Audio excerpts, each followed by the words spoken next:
بسم اللہ والصلاۃ والسلام علی رسول اللہ۔ وہ چیزیں جو اللہ تعالیٰ کو بہت زیادہ پسند ہیں، ان چیزوں میں سے ایک چیز یہ بھی ہے کہ ایک مسلمان کے ساتھ، کلمہ پڑھنے والے مسلمان کے ساتھ جو ہے وہ دوسرا کلمہ پڑھنے والا جو شخص ہے وہ محبت رکھے۔ اور پھر یہ محبت ایک مستقل ٹاپک ہے جو میں بیان نہیں کر رہا۔ اس کے ساتھ ایک دوسری چیز ہے، جب کسی کو کسی سے محبت ہوگی نا، تو نبی علیہ الصلوۃ والسلام نے جو ایک چیز توجہ دلائی ہے جس میں میں بات کرنا چاہتا ہوں، وہ ہے وَيُحِبُّهُ مَا يُحِبُّ لِنَفْسِهِ۔ تو پھر اس محبت کا حق یہ ہے، اس مسلمان کا مسلمان پہ حق یہ ہے کہ وہ اپنے دوسرے مسلمان بھائی کے لیے بھی وہی چیز پسند کرے جو وہ اپنے لیے پسند کرتا ہے۔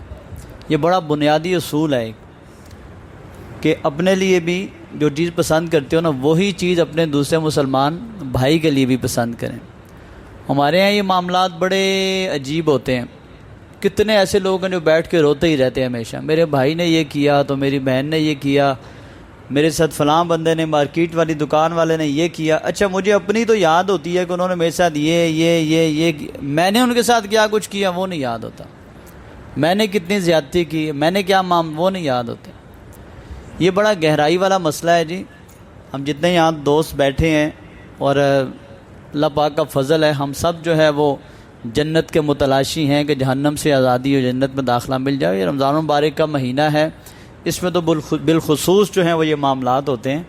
تو آئیے نبی علیہ السلام سے ایک چیز جو علم میں آئی آپ کے ساتھ میں بیان کرتا ہوں۔ نبی صلی اللہ علیہ وسلم نے ایک سوال کیا صحابی سے، پوچھا اتحب الجنہ، تو جنت سے محبت کرتا ہے؟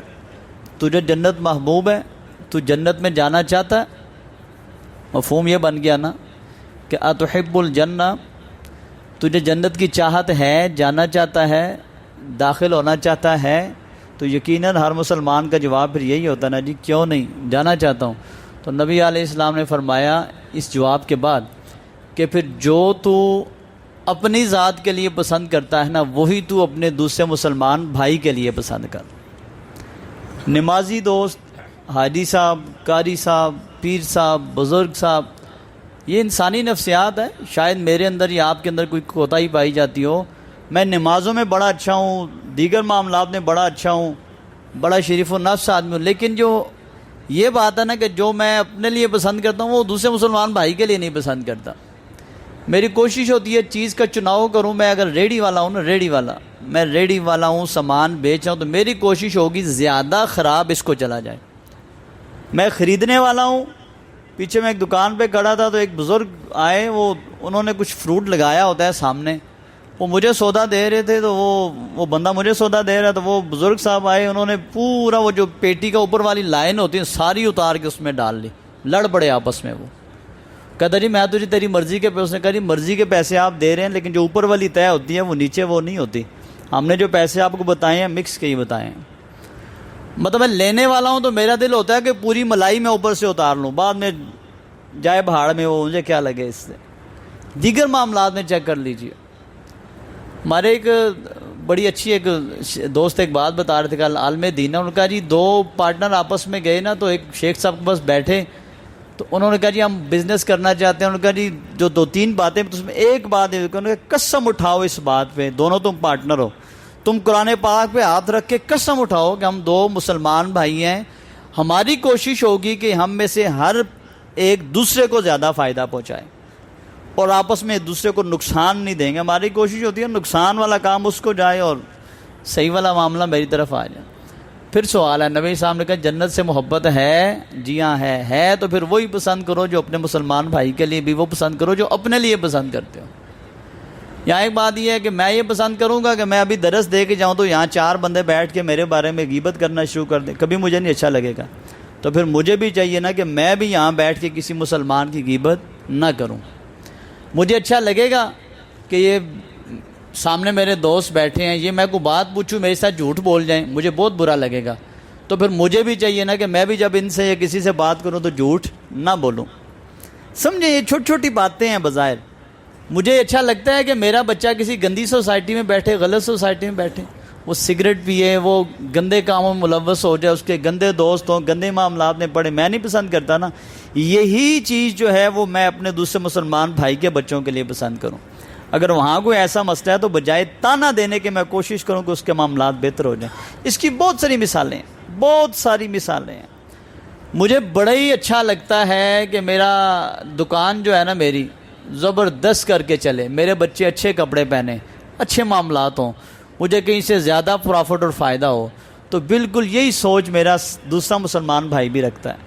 اس کی بار آئے تو میں کھیلنے کی کوشش، اپنی بار آئے تو میں کہوں واہ جی واہ، اس کے بھی بچے ہیں، اس کے معاملات ہیں۔ اگر مزید بات کو سمجھنا ہو تو درس کی آخری بات یہ ہے، اس بات کو اتنا زیادہ سمجھایا گیا ہے کہ نبی علیہ السلام نے فرمایا رمضان مبارک کا مہینہ ہے اور دعاؤں کا مہینہ آپ کو پتہ ہے، تو نبی علیہ السلام کی بڑی خوبصورت حدیث مبارکہ ہے، فرمایا دعوت المرء المسلم بظاہر الغیب مستجابہ، کہ ایک مسلمان بھائی جب اپنے دوسرے مسلمان بھائی کے پیٹھ پیچھے بیٹھ کے دعا کرتا ہے نا اللہ تعالیٰ سے، اسے نہیں پتا، اس سے وہم و گمان میں نہیں ہے، لیکن میں پیچھے بیٹھ کے اس کے لیے اکیلے اللہ سے دعا کر رہا ہوں، پہلی گارنٹی یہ دی گئی ہے مستجابہ، اللہ رب العالمین اس مخلص بندے کی دعا کو کبھی رد نہیں فرماتے۔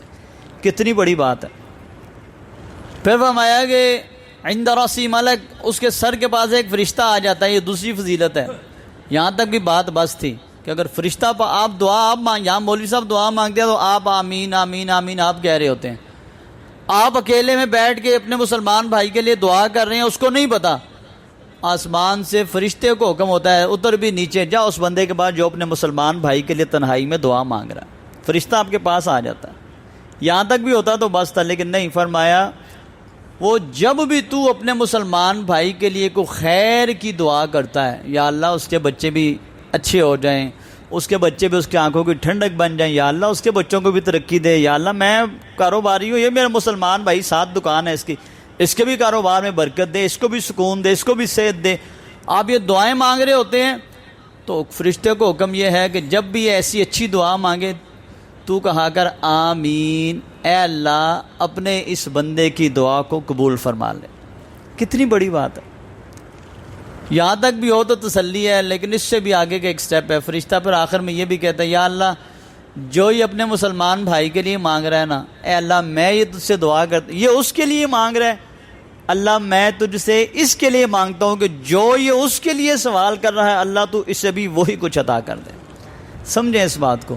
تو ہم میں سے کون ایسا ہے جو یہ پسند نہ کرے کہ میرے لیے فرشتے دعا کریں، لیکن انسان ہے بخیل ہے نا، کنجوس ہے، اور یہ خطا کا پتلا ہے، تو اسے چاہیے کہ اپنا دل بڑا کرے، کم از کم اس رمضان مبارک کے مہینے بد دعائیں دینے میں، گالیاں دینے میں، لعنت پھینکنے میں، لڑنے میں تو میں شیر ہوں، اے کاش کہ دعا والا ذہن میرا بن جائے تنہائی میں بیٹھ کے۔ اور اگر اس سے ایک سٹیپ آگے جائیں تو نبی علیہ السلام کا تو طریقہ یہ تھا جو دکھ دے اس کے لیے بیٹھ کے رو کے اللہ سے سکھوں کی دعا مانگنی، جو تنگ کرے اس کے لیے آسانیاں پیدا کرنی، ہاں جی، جو بےزتی کر دے اس کے لیے عزت کی دعا مانگنی۔ بہت بڑی بات ہے، لیکن یہ باتیں عملاً بہت مشکل ہیں۔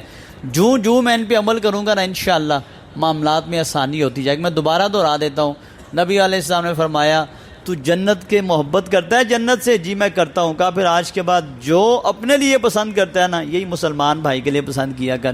یہ میرے اور آپ کی سوچ بن جائے تو بڑی اچھی بات ہے۔ اللہ تعالیٰ عمل کی توفیق عطا فرمائے۔